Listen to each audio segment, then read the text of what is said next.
Taking it back to the Disney. Ooh. You bitches is hurt, y'all. It's so hard to say goodbye to yesterday. And I'll take with me the memories. Y'all, I'm singing a lot. I'm on that bullshit, baby.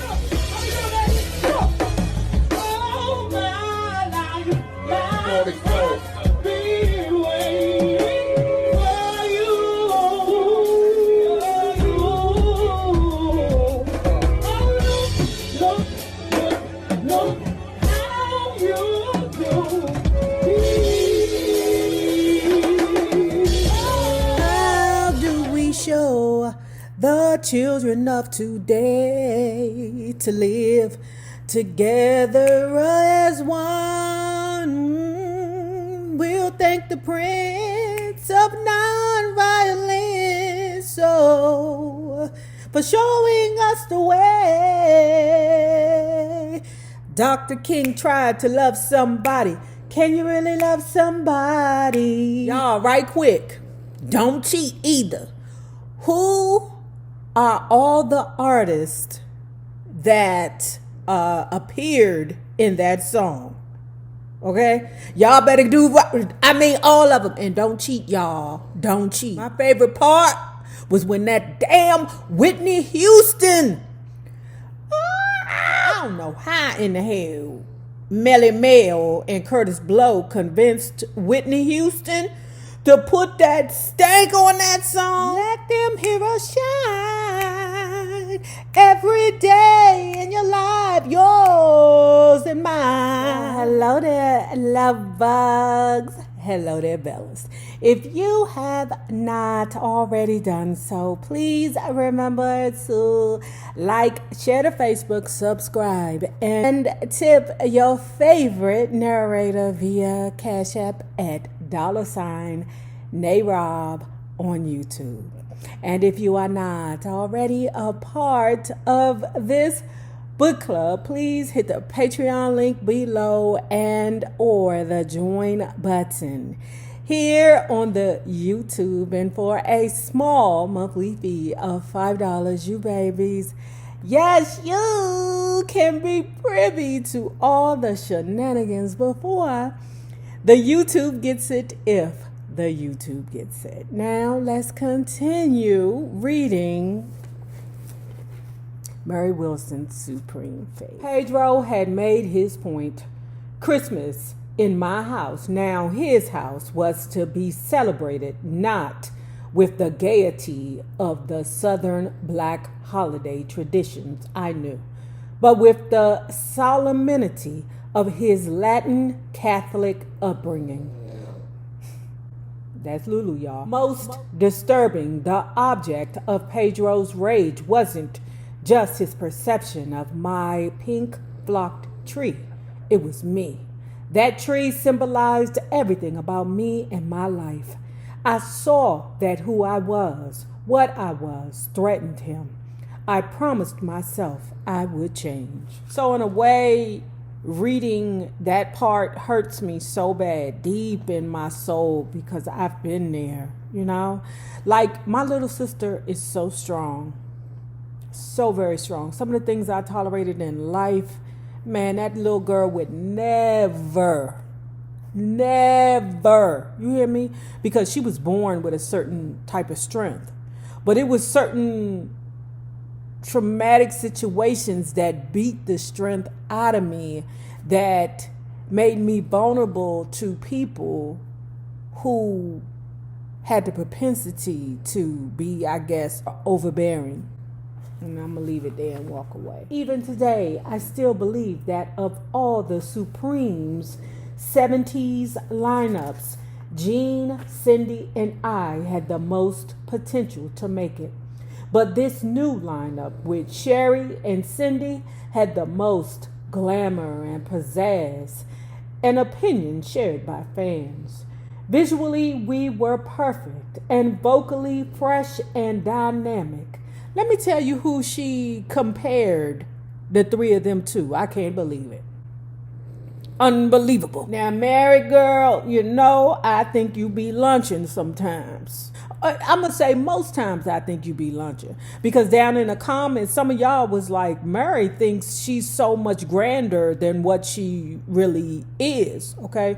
But child, when she compared, who is this? Her, Sherry, and Cindy to the harmonies of Dionne Warwick, Whitney Houston, and Whitney Houston. I said, oh, this bitch out of her mind. Baby, you could never. I mean, paused in the drawers. I'm not a huge believer of Dionne Warwick being this outstanding singer. But that goddamn sissy, okay? That sissy. Sissy has a song where she literally sounds like a bird in the background on one of Aretha Franklin's songs. Are you fucking kidding me? Okay? Girl, Mary used a lunch. Although she was only a petite 5'1", Sherry was very sexy, and several writers dubbed her the devil in the red dress. With her unique, powerful blues and jazz-infected style, Sherry, like Jean, was a great singer. No one would ever compare her to Diane, for which I was grateful. Sherry had a fire, a spark that the Supremes had been missing. Kind of like when the Johnny Gills went to the New Edition. Y'all remember that? 1989. Sunny days. Everybody loves them. Tell me, baby, can you stand the rain? Baby, on a perfect day, you know that you can count on me. Man, for the first time in a couple of years, writers were taking a renewed interest in the Supremes. Local critics, unimpressed by our latter-day appearances with Jean and Linda, noticed us now and raved. We could not have asked for better, more encouraging reviews, but we still had no new record out. We spent New Year's Eve performing at the Contemporary Hotel in Disney World, ringing in 1971 after singing the OJ's Love Train. People all over the world join in on the Love Train, the Love Train. Y'all pause. I just got to reflect back on Disney. Ooh, you bitches is hurt. Now, I wasn't a huge Disney fan, but you bitches that grew up on the Disney Channel, ooh, y'all don't know what y'all gonna do. Now, what hurt me is there ain't gonna be no more Cartoon Network. Now, that broke my heart. Even though I ain't watched it in years, it's just the point that if I chose to, I could go to the Cartoon Network and look at some of my favorite shows. I mean, the Cartoon Network introduced me to the Boondocks, Metallopticus, Dexter's Laboratory, the Powerpuff Girls. What else gonna do now that that option ain't there? That's why you always gotta love the things that are in place now before they leave us. But taking it back to the Disney, ooh, you bitches is hurt, y'all. It's so hard to say goodbye to yesterday, and I'll take with me the memories. Y'all, I'm singing a lot. I'm on that bullshit today. Following the show, Sherry invited us to go with her to a party at a nearby cabaret. When Sherry came out wearing a simple cotton pants set, I told her tactfully that we just couldn't go around looking however we wanted. I wish somebody would tell these young people now. These bonnets, baby, pause. When did schools allow bonnets, Scooby-Doo slippers, pajama pants, and a fucking hoodie to be the new uniform? When did that happen? How did that become okay? I told her tactfully that we just couldn't go around looking however we wanted. I don't care what people think. Sherry replied. I hadn't planned on going out tonight. This is what I'm wearing. People don't care if you plan to go out or not, Sherry, I said shortly. All they know is that we are the Supremes, and we have to look like it all the time. Yes, Cindy chimed in. We do have to be sure we look our best wherever we go. Sherry changed into something more appropriate. Not this again, I thought.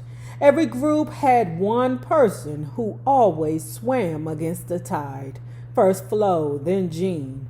Right or wrong, the image mattered and had to be maintained. Cindy promised me she would keep an eye on Sherry. Over the past few years, I had gradually set up and controlled a separate corporation that handled all the Supremes' business. Motown had no objection. Over the past few years, I had gradually set up and controlled a separate corporation that handled all the Supremes' business. Motown had no objection. If anything, it was probably relieved.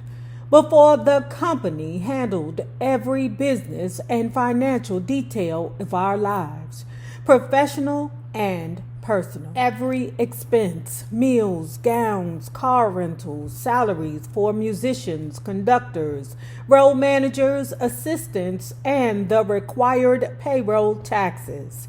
Dry cleaning, storage, wigs, makeup, recording sessions, everything was managed and paid for through Motown, but out of our pockets.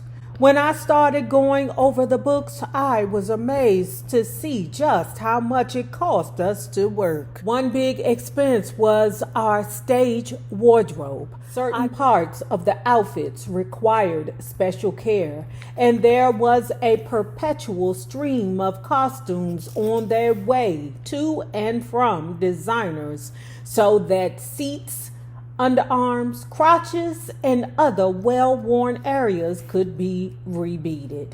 Because of all the handwork, the delicacies of some fabrics, and the unique dyes used, cleaning and storing them was yet another expense.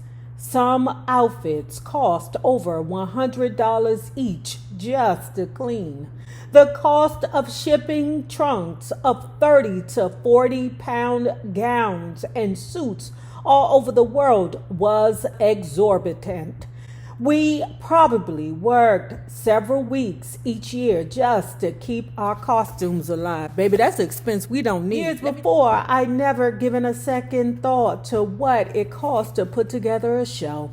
Just making changes each year to incorporate new songs which required new arrangements, new choreography, new costumes, maybe new musicians, and weeks of rehearsal time cost a minimum of $40,000 and as much as $100,000.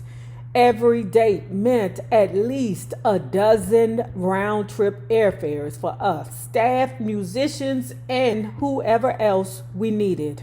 A dozen hotel rooms, 3 dozen meals a day, and other incidentals. On some dates, the miscellaneous unforeseen expenses was a local hairdresser or a series of long-distance calls. Other times it was renting several cars or sound equipment, flying in and paying last-minute replacement musicians, or something even more costly. You are friggin' crazy, girl. You ain't the Supremes that's being funded by Motown. You know, it's like they spending so much unnecessary money, girl. You're not playing Carnegie Hall. You're playing child pool parties. Right.